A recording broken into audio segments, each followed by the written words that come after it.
The College Football Playoff Committee is getting ready to leave Notre Dame out of the College Football Playoff.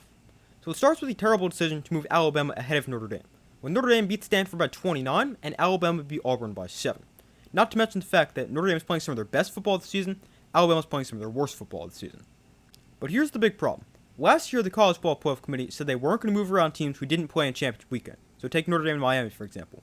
Notre Dame is currently ahead of Miami. They would stay that way. But this year, the committee just came out and said the exact opposite, and that they're willing to move around teams who didn't play in championship weekend. So here's the situation. Obviously, we've got the rankings. Alabama number 9, Notre Dame number 10, BYU 11, and Miami at number 12. And you got this week Alabama playing Georgia in the SEC title game, and BYU plays Texas Tech, while Notre Dame and Miami obviously don't play.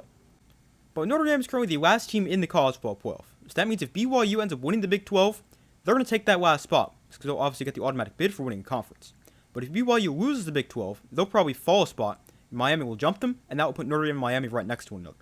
Then the committee can decide the head-to-head will matter, even though in the past few weeks, Notre Dame and Miami have been compared directly against one another, and Notre Dame has still come out as the higher-ranked team, which, by the way, is the right decision because Notre Dame doesn't have 2 unranked losses.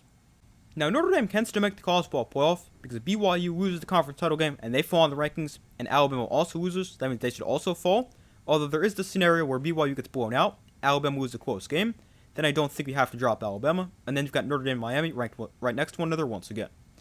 But maybe Notre Dame makes the playoff, even if they're ranked right next to Miami, which is the way it should be. But as a Notre Dame fan, I was feeling really good about making the playoffs, and now I'm not so sure.